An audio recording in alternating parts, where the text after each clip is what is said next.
You won't believe what happened at the Oak Creek corporate retreat. I was there, camera in hand, thinking I was just filming another team building exercise, but I ended up capturing a moment so powerful, so utterly unforgettable, that I knew I had to share it with all of you. So stick around until the very end, because this story proves that you should never, ever judge a book by its cover.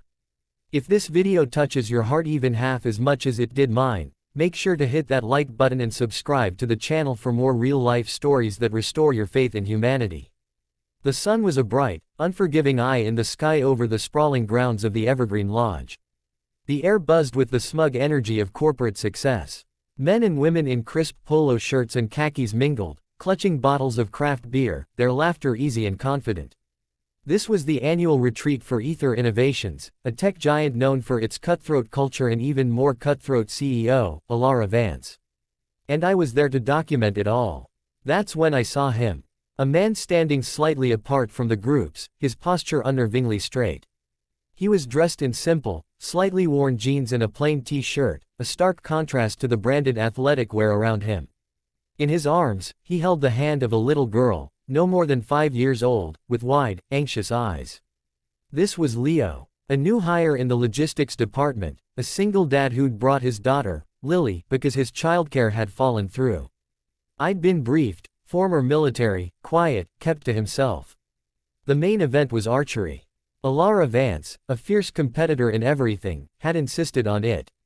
It teaches focus, precision, and the will to win, she'd announced, her voice cutting through the chatter. As the employees took turns, their arrows thudding into the targets with varying degrees of success, a few landed comically in the grass. The laughter was good-natured, for the most part.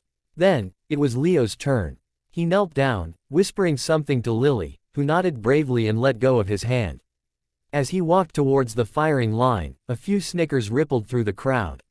Someone muttered, "Think he remembers which end of the arrow is pointy." The laughter that followed was sharper, crueler. These people, who had never held a weapon more dangerous than a smartphone, were mocking a man who had served his country. I zoomed my camera in on Leo's face. There was no anger, no humiliation. Just a profound, deep stillness. He picked up the recurve bow they'd provided, a basic, fiberglass thing, and tested the string. His hands, I noticed, were scarred, calloused in very specific places. He notched an arrow, his movements fluid and automatic, a dance he had performed 10,000 times. And then, he transformed. The slouching, invisible dad was gone. In his place stood a statue of pure, focused intent. His shoulders squared, his spine became a rod of iron, and his gaze narrowed, locking onto the target 50 meters away as if the rest of the world had simply ceased to exist. He drew the bowstring back in one smooth, powerful motion, his anchor point firm against his jaw. He didn't just look like an archer, he looked like the archer. The first arrow flew with a soft thwip. It struck the very center of the target, the sound a definitive thud that silenced the nearest laughter. The second arrow followed, splitting the first down the middle. A collective gasp went up. The third arrow did the same, a perfect, impossible trio of wood and carbon fiber fused into the bullseye. No one was laughing now. The silence was absolute, broken only by the rustle of the wind in the trees. Leo didn't pause for applause. He simply reached for more arrows, his face a mask of serene concentration. He began to shoot faster, each arrow a testament to a skill honed not for sport, but for survival. He hit moving targets set up for a later drill, he shot from awkward angles, each shot a masterpiece of precision. This wasn't a display, it was a revelation. I panned my camera across the crowd. Jaws were slack, but my lens kept finding one person, Elara Vance. The formidable CEO, known for her Ice Queen demeanor, was standing perfectly still. One hand was pressed to her lips, and her eyes weren't filled with the cool calculation of a CEO assessing a new asset. They were wide with awe, shimmering with something raw and emotional. She wasn't just watching a demonstration of skill, she was witnessing the unmasking of a soul. As the last arrow found its home, Leo lowered the bow. The spell broke, and a thunderous, disbelieving applause erupted. He ignored it. He turned, his gaze searching the crowd not for validation, but for his daughter. He found her, and a small, genuine smile touched his lips. He walked straight past the stunned executives and knelt, gathering a beaming Lily into his arms. That should have been the end of it. A great story for the company newsletter.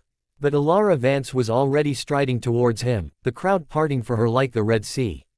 I moved my camera closer, knowing this was the moment. "Leo," she said, her voice softer than anyone had ever heard it. "That was incredible." "Thank you, ma'am," he replied, his voice even, his arms still around his daughter. "I had no idea," she continued, shaking her head. We had no idea." Leo looked at Lily, then back at Elara. "The 101st Airborne doesn't put on a lot of archery tournaments, ma'am. The skills I needed over there weren't for winning ribbons. They were for coming home." He paused, and the weight of those unspoken words hung in the air. "This," he gestured to the bow, "was my therapy. It was the only thing that could quiet the noise in my head after I got back. It taught me how to breathe again. How to be still." In that moment, Elara didn't see an employee. She saw a father, a warrior, a man who had faced depths of darkness she could only imagine and had used this ancient discipline to claw his way back into the light. She saw his strength, his silence, his profound dedication to the small, trusting girl holding his hand. And she fell. Not for the champion, but for the man who had become one just to be a better dad. The story doesn't end there, of course. This was just the beginning. It's a story of second chances, of hidden depths, and of how a single moment of truth can change everything. It's about why we should never underestimate the quiet person in the corner, because they are often the ones with the most powerful stories.